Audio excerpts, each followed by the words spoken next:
அம்பேத்கரை அவமானப்படுத்திய அமித்ஷாவை கண்டிக்க கூட இபிஎஸ்க்கு மனமில்லை என அமைச்சர் ரகுபதி விமர்சித்த நிலையில் ஏற்கனவே ஜெயக்குமார் இது தொடர்பாக கருத்து தெரிவித்துவிட்டதாக எடப்பாடி பழனிசாமி பதிலளித்துள்ளார். அம்பேத்கருக்கு களங்கம் ஏற்படுத்த முயலும் சனாதன சக்திகளுக்கு துணை போகும் விதமாக அதிமுக பொதுச் செயலாளர் எடப்பாடி பழனிசாமி அமைதியாக இருப்பதாக சட்டத்துறை அமைச்சர் தனது எக்ஸ் பக்கத்தில் குறிப்பிட்டிருந்தார். அம்பேத்கரை அவமானப்படுத்திய அமித்ஷாவை கண்டிக்க கூட வேண்டாம், வலிக்காமல் வலியுறுத்தக்கூட மனமின்றி அமைதியோ அமைதி என ஆழ்ந்த உறக்கத்தில் எடப்பாடி பழனிசாமி இருப்பதாகவும் ரகுபதி விமர்சித்தார். சேலம் மாவட்டம் ஆத்தூரில் செய்தியாளர்களை சந்தித்த எடப்பாடி பழனிசாமி அம்பேத்கர் குறித்து அமித்ஷா பேசியதற்கு முன்னாள் அமைச்சர் ஜெயக்குமார் கருத்து தெரிவித்துவிட்டதாக கூறினார். அமித்ஷா அவர்கள் அண்ணல் டாக்டர் அம்பேத்கர் அவர்களை பற்றி சொன்ன கருத்துக்கு அனைத்து இந்திய அண்ணா திராவிட முன்னேற்ற கழகத்துடைய முன்னாள் அமைச்சர் சகோதரர் டி ஜெயக்குமார் அவர்கள் நேற்றைய தினம் விளக்கமாக தெரிவித்துவிட்டார். அந்த கருத்து தான் என்னுடைய கருத்து. அம்பேத்கர் குறித்து அமித்ஷா பேசியது பாஜகவிற்கு பின்விளைவை ஏற்படுத்தும் என கூறியிருந்த ஜெயக்குமார் மக்கள் அவர்களை நிராகரிப்பார்கள் என்று தெரிவித்தது குறிப்பிடத்தக்கது.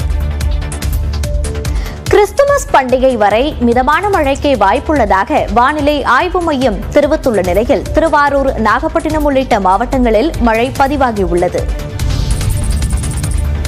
தமிழ்நாட்டில் அடுத்த 7 நாட்களுக்கு ஓரிரு இடங்களில் மிதமான மழைக்கு வாய்ப்பு உள்ளதாக வானிலை மையம் தெரிவித்துள்ளது. தென்மேற்கு வங்கக்கடல் பகுதிகளில் நிலவிய ஆழ்ந்த காற்றழுத்த தாழ்வு பகுதி அடுத்த 12 மணி நேரத்தில் வட தமிழ்நாடு, தெற்கு ஆந்திர கடலோர பகுதிகளை நோக்கி நகரக்கூடும் என கூறியுள்ள வானிலை மையம், வட கடலோர மாவட்டங்களில் ஒரு சில இடங்களிலும் தமிழ்நாட்டில் ஓரிரு இடங்களிலும் லேசானது முதல் மிதமானது வரை மழை பெய்யக்கூடும் என தெரிவித்துள்ளது. அதிகாலை வேளையில் ஓரிரு இடங்களில் லேசான பனிமூட்டம் காணப்படும் என்றும் கூறியுள்ளது. வரும் 25ஆம் தேதி வரை தமிழ்நாட்டில் ஓரிரு இடங்கள், புதுச்சேரி மற்றும் காரைக்காலில் மிதமான மழைக்கு வாய்ப்பு உள்ளதாக தெரிவித்துள்ளது. சென்னை மற்றும் புறநகர் பகுதிகளில் ஒரு சில இடங்களில் மிதமான மழைக்கு வாய்ப்பு இருப்பதாகவும் அதிகாலை வேளையில் லேசான பனிமூட்டம் காணப்படும் என்றும் கூறப்பட்டுள்ளது. தூத்துக்குடி மாவட்டத்தில் இரவில் பலத்த மழை கொட்டி தீர்த்தது. தூத்துக்குடி மாவட்டம் கோவில்பட்டியில் கடந்த சில நாட்களாக வெயிலின் தாக்கம் அதிகமாக இருந்த நிலையில் நேற்றிரவு திடீரென மழை பெய்தது.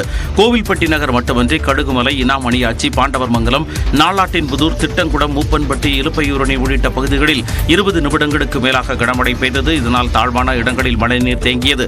இதேபோன்று எட்டயபுரத்தில் இரவில் 1 மணி நேரத்திற்கு மேலாக இடி மின்னலுடன் சாரல் மழை பெய்தது. இதனால் நிலக்கடலை அறுவை செய்யும் விவசாயிகள் மகிழ்ச்சி அடைந்துள்ளனர். திருவள்ளூர் மாவட்டத்தில் திருப்பாச்சூர், புல்லரம்பாக்கம், காக்கலூர், தலக்காஞ்சேரி உள்ளிட்ட பகுதிகளில் 1 மணி நேரத்திற்கு மேலாக மிதமான மழை பெய்தது.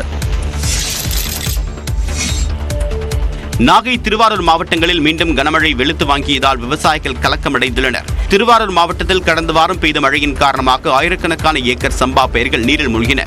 5 நாட்களாக மழை இல்லாத நிலையில் விளைநிலத்தில் தேங்கியிருந்த மழைநீரை வடிய வைக்கக்கூடிய பணியில் விவசாயிகள் ஈடுபட்டு வந்தனர். இந்நிலையில் திருவாரூர் மாவட்டத்தில் சேந்தமங்கலம், மாங்குடி, வடவாதிமங்கலம், விக்கிரபாண்டியம், கமலாபுரம் உள்ளிட்ட பல்வேறு பகுதிகளில் நள்ளிரவில் இடியுடன் கூடிய கனமழை கொட்டி தீர்த்தது. 2 மணி நேரத்திற்கு மேலாக இடைவிடாமல் மழை பெய்தது. இதனால் நெற்பயிர்கள் மீண்டும் பாதிக்கப்படக்கூடிய சூழல் உருவாகியுள்ளது.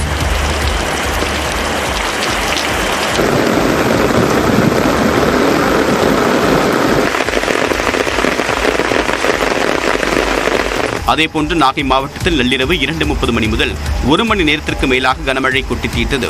நாகை மாவட்டத்தில் சம்பா பயிர்கள் கதிர்முற்றும் தருவாயில் உள்ள நிலையில் மழை நீடித்தால் அவையும் பாதிக்கப்படக்கூடும் என்று விவசாயிகள் அச்சம் தெரிவித்துள்ளனர்.